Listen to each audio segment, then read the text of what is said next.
Hey everyone, welcome back to the Battlefront Survival Guide and another Star Wars Squadrons video. Before I get into my thoughts about Star Wars Squadrons, I briefly wanted to discuss some upcoming changes to the channel. When I first started this channel, support for Battlefront 2 was still ongoing. I looked at the most popular channels and decided having Battlefront in the name might be helpful for discoverability. Then, when I was 5 videos in, support for Battlefront 2 abruptly ended. We've seen creators make different decisions about what to do with their channels.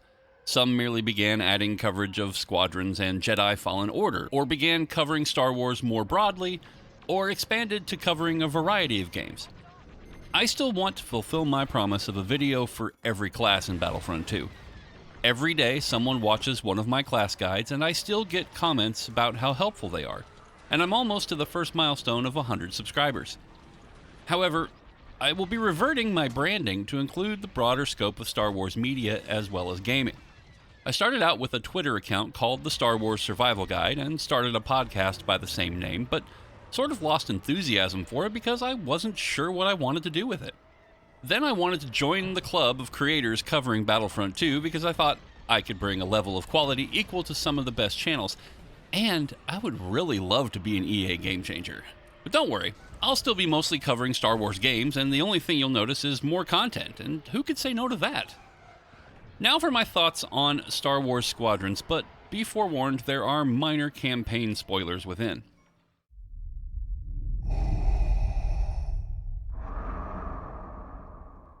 As with most games with a campaign as well as multiplayer, I will begin with the campaign because it's the best way to become familiar with the game mechanics as well as the controls, and that's what the Squadrons campaign is. I think they did a good job of putting expectations where they belonged with this story, if it can even be called a story. The very first mission begins with an Imperial Squadron commander following the destruction of Alderaan, who immediately turns to the rebellion after receiving orders to destroy a convoy of refugees. If you thought Iden Versio turned quickly, she's got nothing on this guy. This guy turns faster than Anakin in Palpatine's office. What have I done? I will do whatever you ask. I pledge myself to your teachings. Squadron's on their way.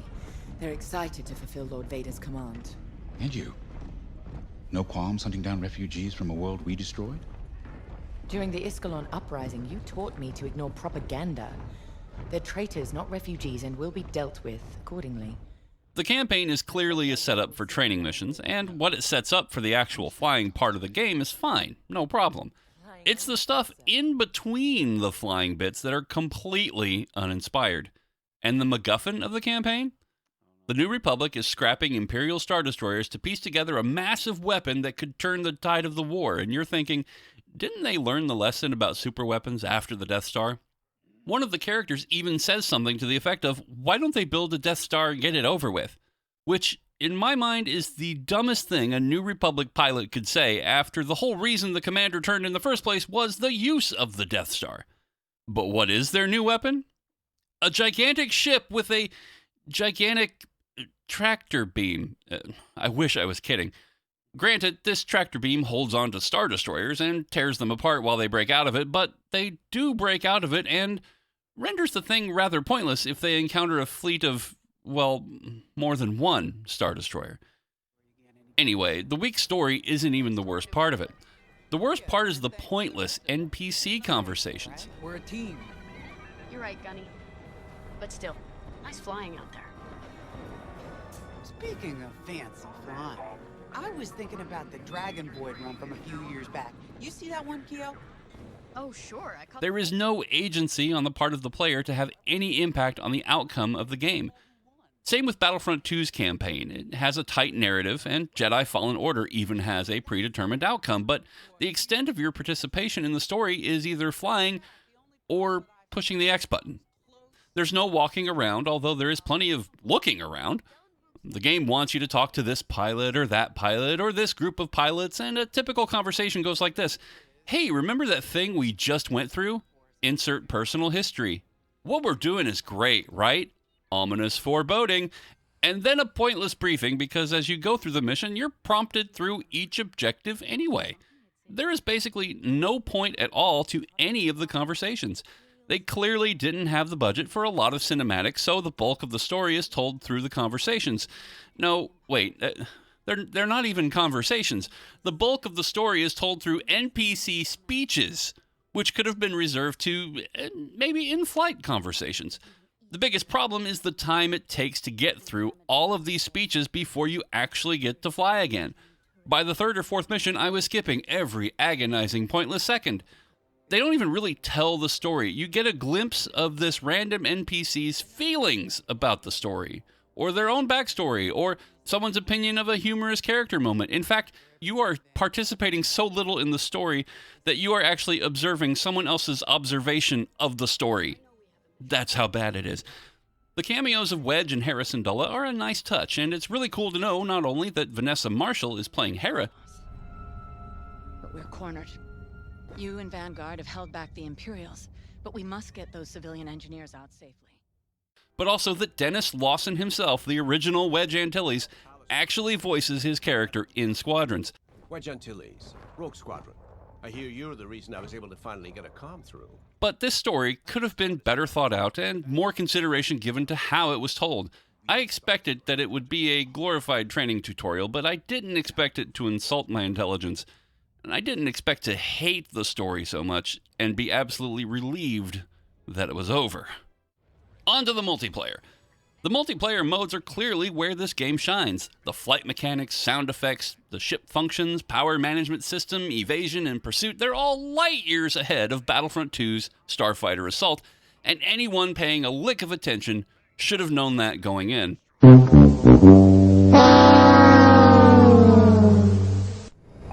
ready too. There are so many customization options between the dozens of components to unlock, some that fit all your fighters and others that need to be unlocked for each one. Cosmetics need to be unlocked for each ship. You have plushies, bobbleheads, holograms, and things to hang in the cockpit that are pretty cool. There are even pilot customizations, including helmets, gloves, outfits, and emotes that you can show off in the briefing screen and poses for the victory screen. I find myself really enjoying the multiplayer. For a couple of hours. Then the novelty begins to wear off. And here's some of the frustrating things.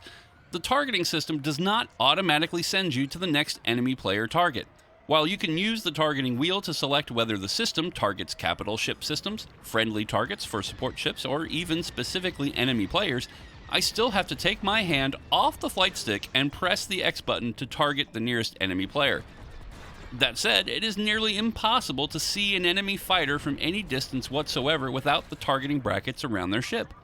Most of the time, I'll have a target selected and die from an enemy I didn't even see because the targeting system can't be bothered to select the nearest enemy ship, but one 2,000 or more meters away, which is well out of range.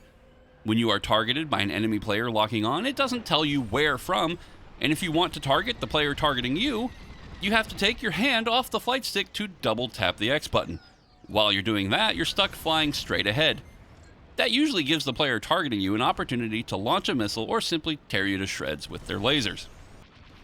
The other huge frustration I have is while you're playing ranked, which is one mode, fleet battles, if any one player leaves the match before it's halfway through, the match is not scored. Whether a person from your team or the other team, the performance of the match will not count. That means no effect on wins and losses, kills and deaths, etc. While that is meaningful for the outnumbered squad, I don't want to sit in a ranked match for 20 minutes while everything I do doesn't count, especially as you have to play 10 ranked matches that are scored just to be given a rank. It took me 4 days just to get those 10 placement matches. It's a terrible system and it needs to be changed. Also, why is there no ranked dogfights mode? I even said on Twitter that I'm gonna leave a match that's not gonna be scored because why waste my time? What's the point? If you're with a group of friends, sure, you stick with your friends, but if I'm playing with randoms, I'm leaving and I'm gonna start another match. That's just all there is to it. Is it worth the $40 price tag? While I think they did a great job in game design, it probably should have been like half the price. If you have a pre-made squad of friends to grind that ranked mode with, or if you really like grinding for collectibles, you might really enjoy this game. I will say, if the campaign had been better told, if it had a better single-player campaign, I would say it would probably be worth the $40. but at this point, I just don't think it is. Now, if you hated Battlefront 2's Starfighter Assault, this is still an upgrade and far more enjoyable. But with only 6 maps and 2 modes and no plans to add more content later, this is going to get real stale real quick, and I don't really plan on playing it much at all unless I can squad up with some friends. Even then, with as long as these matches are, there's not a whole lot of benefit. I would have liked for them to have added some hero ships in as maybe a temporary in-match bonus. I mean, it's a shame to have such a better flight system than Starfighter Assault and not get to fly the Millennium Falcon with some decent mechanics. Given that there is no live service component and they didn't charge a full price for the game, it's easy to understand why they currently have no plans for adding content. But I think the game would benefit from ranked dogfights and perhaps a racing mode, like the Star Wars Resistance TV show. I think that would be fun. Also, adding more cosmetics here and there would be a welcome addition. Personally, I'd love to see them have paid DLC options because who knows? I might even consider $10 here or there to support it. Anyway, the campaign was okay as a training mission, but terrible as a Star Wars story, and the multiplayer is as good as advertised, but gets stale really quickly. If you don't think you'll love flying, it's probably not the game for you. Personally, I'd love to get the PlayStation VR because if given the ability to look around and feel more immersed in the cockpit, I think it would be far and away a better experience. Be sure to check out the other Star Wars gaming creators who absolutely love this game, like for instance Star Bazaar and Rogue Console, because it will give you a different perspective on things and you'll be able to make an informed decision. I don't hate the game and I would love to have a group of people that I could play with on a regular basis, and I think tournaments would be really fun to be involved in. But right now, I only kind of mildly like it. If you receive any value from the content, please hit that thumbs up button below. Please subscribe to the channel, and remember to click that bell icon so you'll be notified the next time I release a video. Also, I would very much love your financial support as it will help me continue to make this content. Please do so at buymeacoffee.com. The link is down in the description. Thanks for watching, and I'll see you again real soon.